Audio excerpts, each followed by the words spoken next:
Listo. Listo.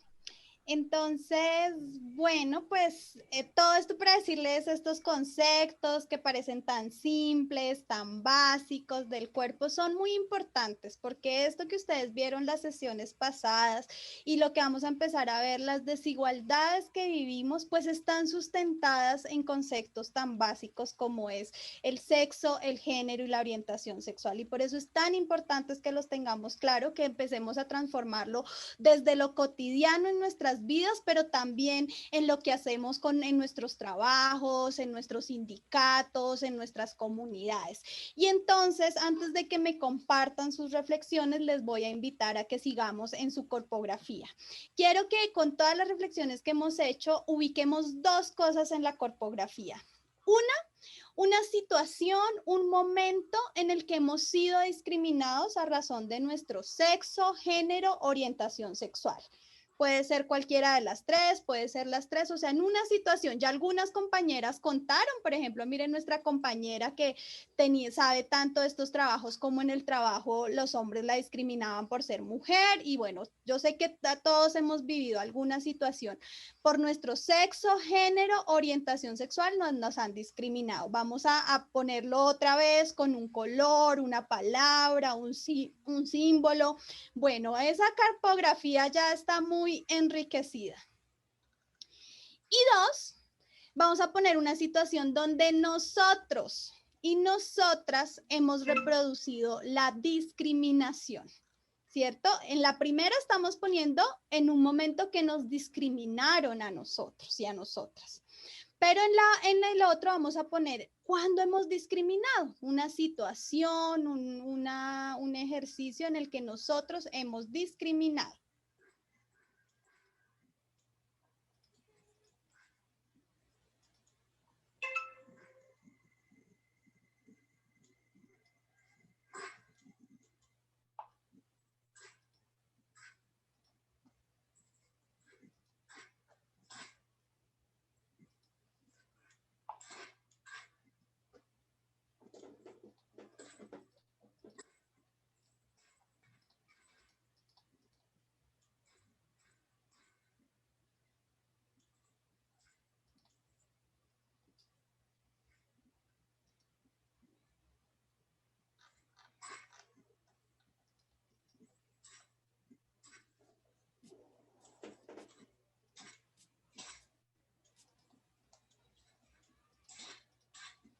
Listo, me van contando quiénes van terminando, si alguien no entendió.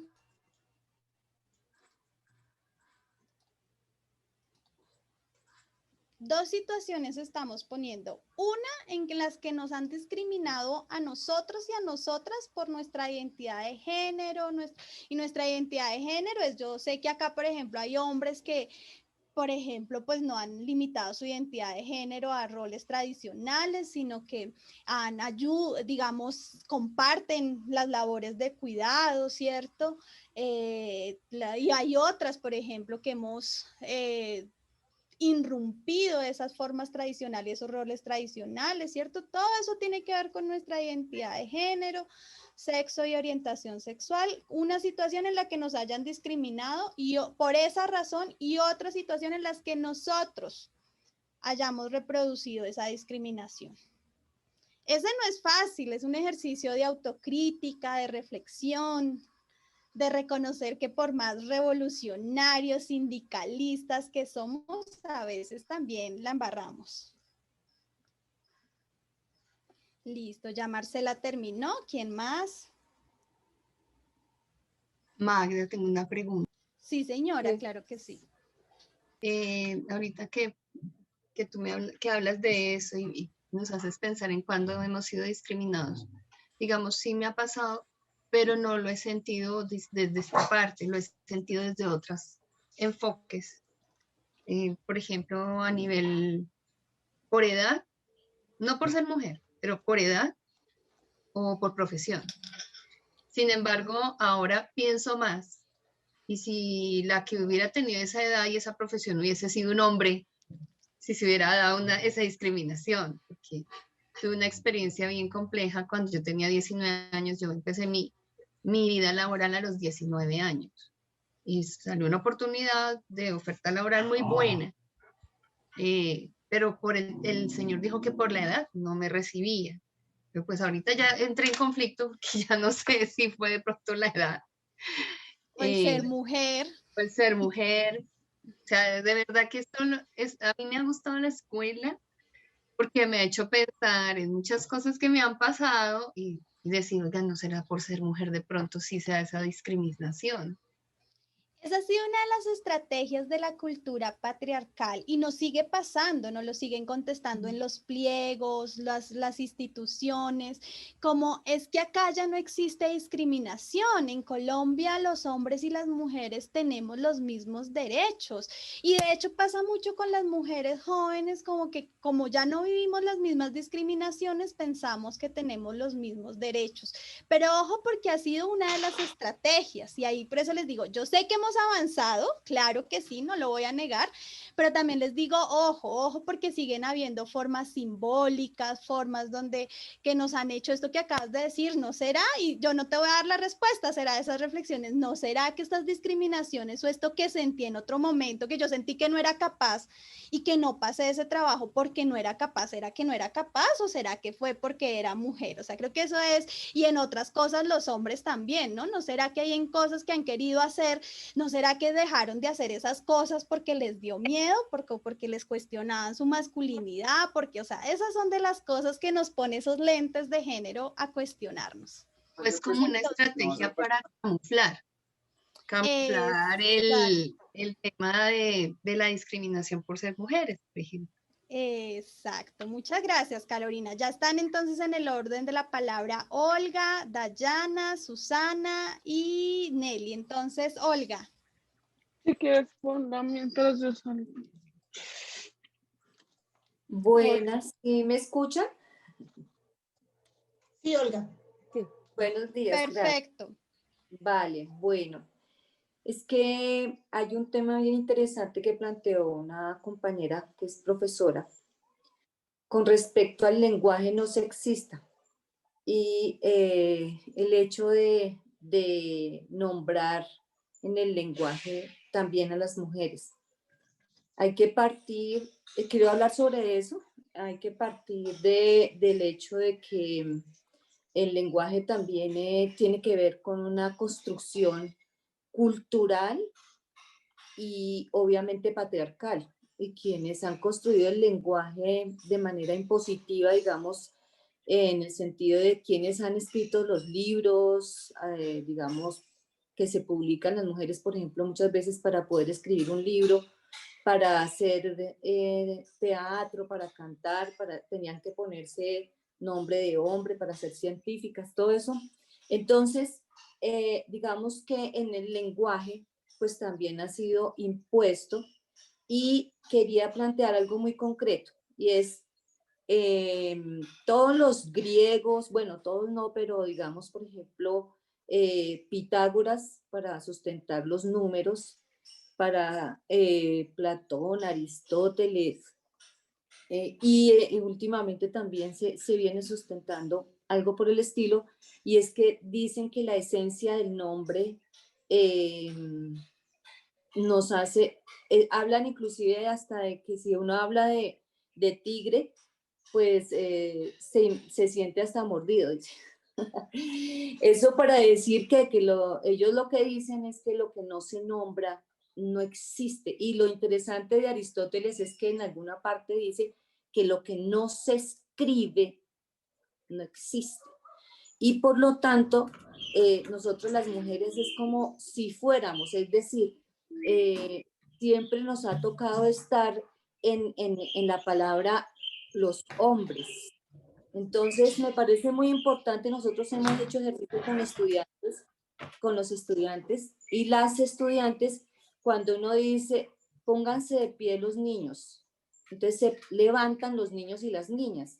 Entonces, no, venga, yo no he dicho que se pongan de pie las niñas, pónganse de pie los niños y ahora pónganse de pie las niñas y los niños se quedan sentados. Y esos ejercicios tan sencillos como otros ha permitido que las niñas se sientan reconocidas y suba su autoestima.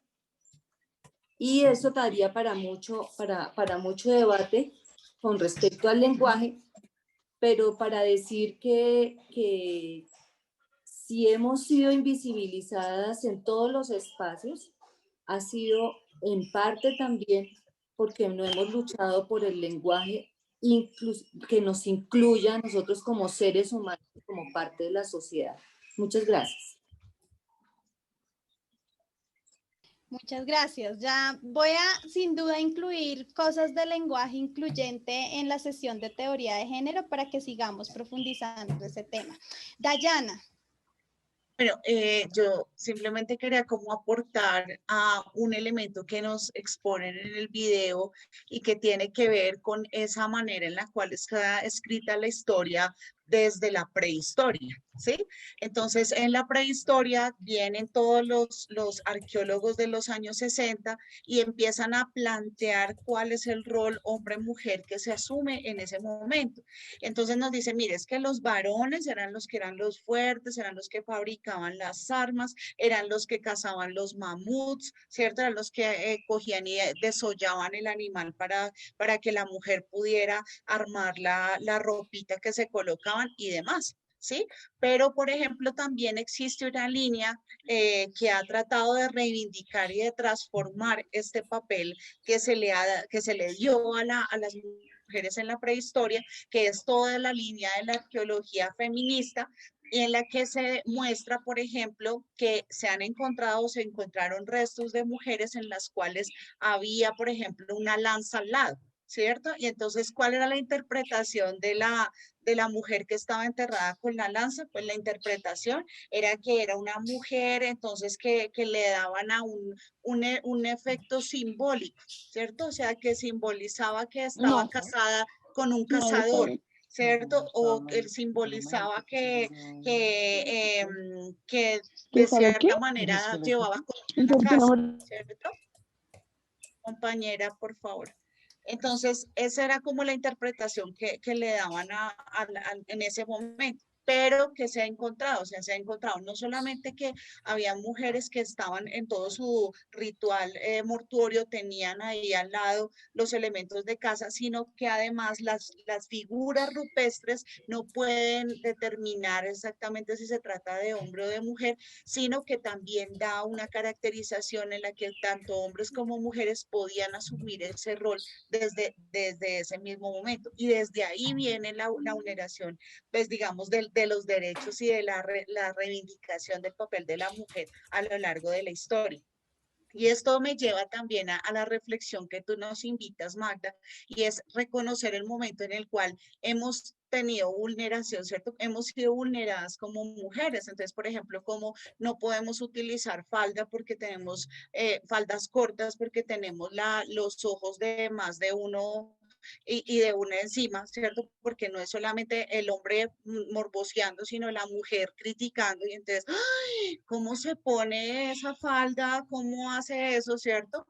Pero también cuál ha sido mi papel como mujer y en cuántas oportunidades yo he lanzado, por ejemplo, frases como esa vieja cómo se fue a embutir en eso, ¿cierto? O se nota que está 28 porque por eso es que está de mal genio, y utilizamos ese tipo de expresiones y solamente cuando empezamos a hacer este tipo de reflexiones es que nos damos cuenta de lo que estamos haciendo. Entonces yo creo que es como también esos momentos, como desde la cotidianidad, desde el lenguaje, desde nuestras mismas prácticas, vamos cada vez como amarrando más esas acciones negativas.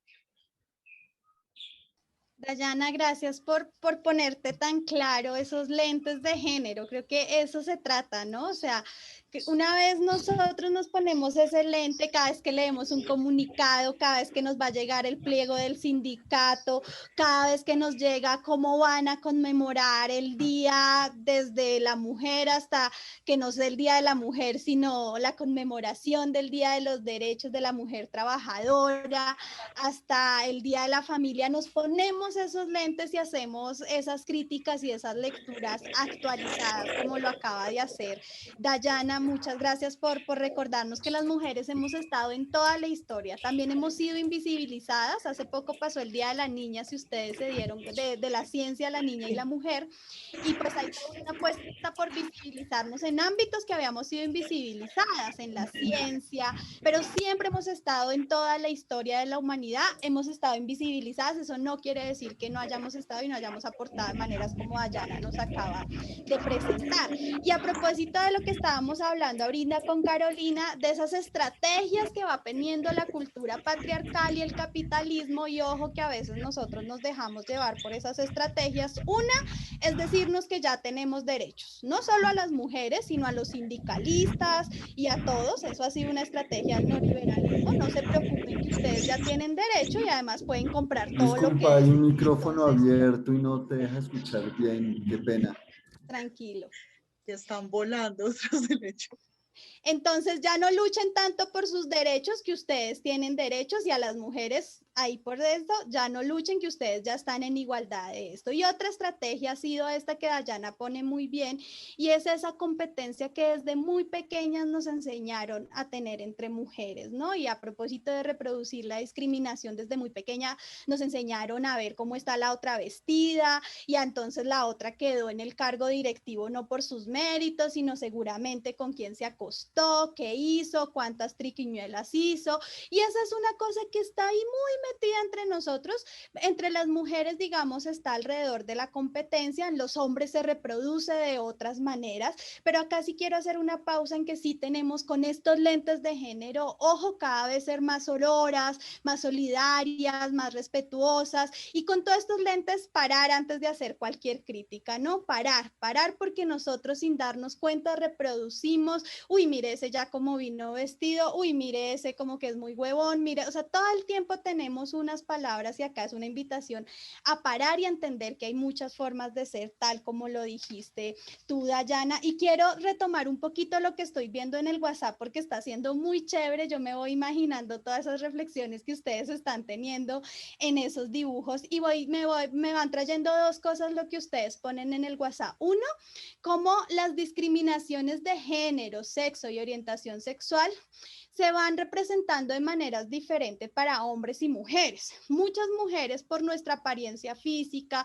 ya sea porque somos bajitas, somos gorditas, porque no nos maquillamos, porque no nos vestimos de unas maneras, hemos sido discriminadas, cosa que no viven los hombres. Hay un video muy interesante de un experimento que hace un presentador de noticias. Durante un año sale con el mismo traje y nadie le dice nada. Y a su compañera, que también es presentadora de noticias, pues es muy criticada porque no tiene una variedad de vestimenta para esto. Esto para decir, miren cómo se van representando y cómo van habiendo énfasis en esas discriminaciones, en lo que ustedes no van poniendo ahí, que sí es bien diferente. Ustedes ponen discriminaciones, por ejemplo, el hecho de ser mamá, ¿no? O sea, se supone que deberíamos compartir los roles de cuidado, de cuidar los hijos. Sin embargo, ya en los trabajos asumen que esa carga es nuestra, y de entrada, y lo dicen, los empresarios lo dicen, darle trabajo a las mujeres es que pidan más permisos. En cambio los hombres no piden permiso, y entonces ahí uno se pregunta, ¿y dónde está la responsabilidad de esos hombres en las reuniones de la escuela, en llevar los hijos al médico? ¿Por qué está? Porque sí pasa, o sea, lo real es que pasa, no es un invento. Las mujeres pedimos más permiso porque sí llevamos los niños al médico, vamos a la reunión. La pregunta no es por qué nosotras pedimos más permiso, la pregunta y es qué está pasando con todos esos hombres que también son padres y no piden permisos, no están asumiendo entonces los roles de cuidado. Entonces ahí voy dejando algunas reflexiones. Siguen en la palabra Susana, Nelly, Beatriz, y Yolanda. Yolanda Y falta Costa. Beatriz Carballo, que ella pidió la palabra, pero es que no ha podido colocar en el chat ni subir la manito. Sí, pero acá sí la tengo. Después de Eso. Susana, Nelly, va Beatriz. Y después después va Yolanda Yolanda y ya, después va Yolanda. Y le acabo de levantar la mano Ruda Angélica García. Listo, ustedes ahí me ayudan, listo. Entonces, Listo, Marcela, te ¿cuál es el orden? escuchamos. Buenos días, no sé si todavía son buenos días o buenas tardes. ¿Me escuchan? Te escuchamos perfecto. Querida compañera, excelente el trabajo que estás haciendo y todas las concepciones que estás cambiando entre nosotros. Hemos deconstruido muchas pautas que ya teníamos construidas.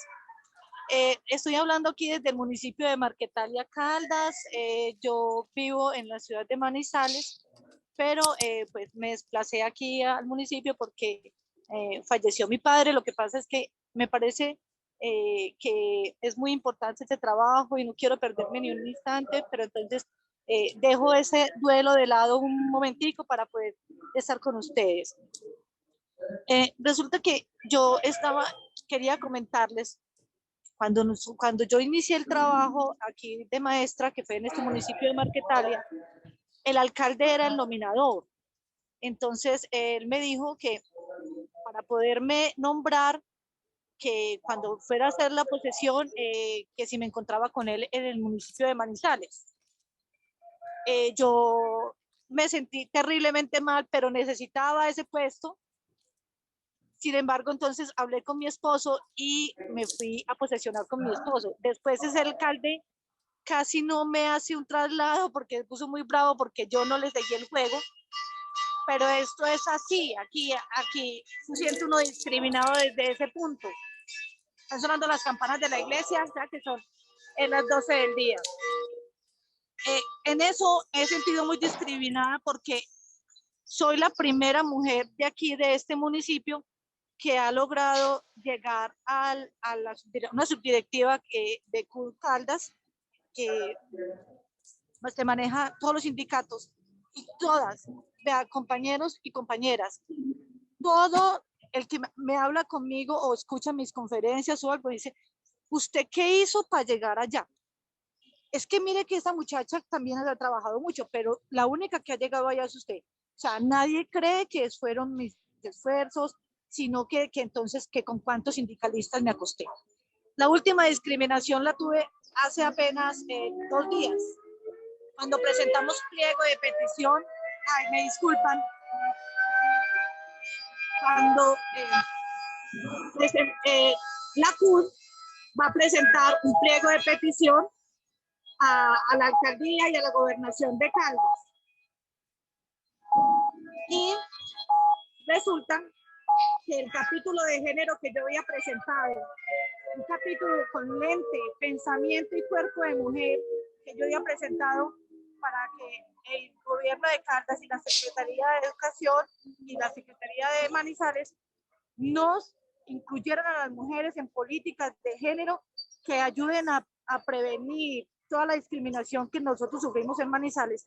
Y mis compañeros no quisieron colocar ese capítulo porque dicen que nosotros no podemos presentar un pliego como haciendo cositerito, que presentar cosas. Y yo lo que propuse era políticas, no lo presentaron. Ayer incluso presenté mi queja porque me tenían que incluir en el proceso de negociación de lo que tenía que ver con políticas de género, y casi que me tocó que hacer un prontuario, un histórico de que ha reclamado la mujer y aquí tenemos derecho, porque ni los mismos compañeros lo tienen claro. Entonces, desde ahí sufre uno la discriminación. Fuera de eso, nosotros en las oficinas, cuando llega alguien, asumimos que esa persona es hetero y la tratamos como hetero.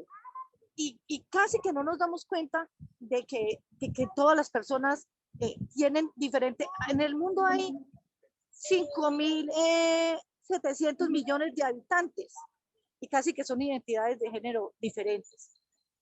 Cada uno vive su sexualidad de forma diferente, pero entonces nosotros no asumimos eso. Algo que yo me acuso, y es que mi hija es de la comunidad LGTBI y yo casi que no lo asumo. Incluso yo desde muy joven pidiendo derecho para las mujeres y casi que no lo asumo. Y en mi familia dicen, lástima que Estefanía como es de inteligente, pero salirle pues lesbiana a Susana. No, que a pesar de Susana, o sea, casi que no hemos podido. Ella y yo con la batalla que hemos librado para que la familia entienda que eso no es un defecto ni una enfermedad, ni hay que evitar darle pollo, como dice Natalia París, porque para que no se coman las alas, que es que ahí están las hormonas y los vuelven homosexuales. sino que eso es una condición tan especial y tan hermosa como cualquier otra, como tener ojos azules, como tener el cabello largo, eso no le implica nada. Pero nosotros, yo creo que mirando, ha sido muy difícil. Nosotros en estos pueblos que nos hemos criado, Marquetalia, en Manizales después, con mis hijas, ha sido muy difícil hacer una lucha con perspectiva de género, porque las mismas compañeras casi que ocultan, las mismas compañeras con que yo trabajo, ocultan que sus hijos tienen otra orientación sexual. Entonces, quería dejar esa reflexión. Yo creo que nos falta, estamos recorriendo un camino hermoso al lado de ustedes, que nos han abierto los ojos, nos han hecho deconstruir, quitarnos esos trancas, esas talanqueras mentales que teníamos y que nos han regresado a nuestra realidad. Les agradezco mucho por permitirnos participar, les agradezco mucho por proponer esos temas que son de tanta actualidad, que son de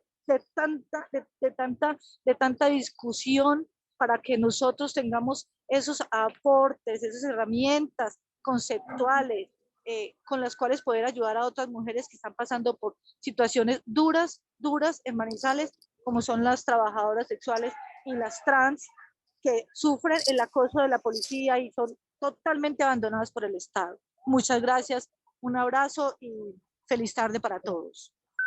Gracias, Susana. Susana, mil gracias por ponernos en carne y hueso, porque tenemos que ver a las personas más allá de lo físico, y además no podemos determinar que alguien es valioso o no por su género, sexo, orientación sexual, y por el contrario, como tú dices, vemos cómo a propósito de estas discriminaciones, estas personas nos van enseñando la diversidad y otras cosas valiosas de este mundo. Muchísimas gracias. ¿Quién sigue? Se nos va terminando el tiempo y nos falta una actividad, entonces, listo, ¿quién va? Nelly, dale. Sí, sigo yo y me tengo que ir ahorita rápido que tengo una reunión, pero bueno, era como compartir dos cosas. Ahí cuando tú hablas de cuando sentí discriminación. Bueno, resulta que yo soy maestra, pero tuve la oportunidad de trabajar en la universidad que soy egresada, que es la misma tuya, Marta. Fui jefe de transporte y entonces tenía a mi cargo 14 hombres, eran los que conducían los carros de la universidad, y ellos empezaron a decirles a todo el mundo que me iban a sacar en una semana, en 15 días, que no iba a durar, y empezaron ya te conté, yo toda mi vida tenía mi cabello corto, entonces ya me cogieron, digamos, por el tema estético, entonces la jefe es lesbiana, ¿sí? Si entraban varias de mis maestras profesoras o de mis amigas que trabajaban en la universidad a saludarme, entonces ya estaba yo haciendo mil cosas en mi oficina, y entonces, no crean, uno se hace fuerte y trabaja y muestra el profesionalismo, pero después de que uno cruza la salida o ahí coge el bus que queda solito, le duele, ¿no? Entonces, yo soy mamá muy joven, y mi hijo me decía, mami, pero haz lo posible, como yo. Y yo decía, sí, lo voy a hacer posible, y lo hice posible. Y los enfrenté, y yo creo que nunca se lo esperaron. Ya hablé con ellos, y ellos me miraban un poco avergonzados también, pero yo les decía que yo entendía que dentro de su cultura existiera eso, pero pues que esta vez iba a ser diferente. Y lo hice posible, y fue un buen trabajo. No fue fácil, porque decían, no, pero ¿cómo? Ella no sabe de carros, ella no sabe de gasolina, no sabe de salidas de campo, no sabe nada. Pero yo sí lo hice posible y tuve días muy difíciles. Y en el otro de reconocer, como tú lo decías, si alguna vez discriminé a alguien, sí, yo creo que alguna vez en una reunión de maestras, estaba yo dirigiendo como un conversatorio, y igual que en estos casos muchas personas quieren participar, y creo que no le di una palabra a una mujer porque no la conocía. Y creo que después me dolió como toda la vida, ¿sí? Y a veces uno quiere tener todo el tiempo del mundo para escucharles a todas, y a veces cuando el tiempo no alcanza y demás y que uno ve que bajan la mano digamos como con la frustración, creo que no hay nada más doloroso que eso. Entonces, quería compartir eso porque a veces creemos que incluso los perfiles de las labores y los trabajos ya están predeterminados. Y cuando rompemos ese paradigma, rompemos ese empaque y le mostramos a los otros el contenido, a veces no le damos la oportunidad ni de que se sorprenda. A veces siempre queremos dejar también implícita la duda. Era eso, me tengo que ir porque tengo una reunión, pero muchas gracias. Gracias. Me alegro tener colegas como tú que estén compartiendo en estos espacios. Gracias. Chao. Mil gracias. Solo a propósito de lo que ha dicho Nelly y Susana, y a todo esto no le hemos puesto enfoque diferencial. Es decir, ¿y qué pasa en la ruralidad? ¿Y qué pasa con las comunidades étnicas? ¿Y qué pasa sin tener una discapacidad? ¿Cómo se agudizan estas discriminaciones? Eso lo vamos a ver más adelante con unas teorías de los enfoques diferenciales, pero solo para ir dejándolos provocados. Sigue Beatriz, Yolanda y Ruth. Beatriz, a ver, ¿dónde está Beatriz? Abre la cámara, Beatriz, con eso yo te puedo ubicar más fácil. Buenos días, mi nombre es Beatriz Carballo, yo soy enfermera. Desde que me gradué hice mi rural, empezamos a participar en la Organización Nacional de Enfermeras de Colombia, que a propósito tiene 85 años de existencia. Y que fue, ustedes saben que esta profesión especialmente está integrada en Colombia y en el mundo aproximadamente por un 92% de mujeres. Es una de las profesiones feminizadas y pues lógicamente en la estructura que tiene el sistema de salud, que es absolutamente patriarcal, jerarquizada, la condición de género de quienes ejercemos esta profesión siempre ha sufrido una gran discriminación, así yo sea una profesional, pero soy una mujer que ejerce esta profesión y que en la estructura salarial se nota y se evidencia la ausencia de reconocimiento de esta formación profesional, de los posgrados y hoy frente a la pandemia, pues estas se han visto evidenciadas tremendamente, ¿cierto? Hay que comprarles mejores protecciones a los médicos.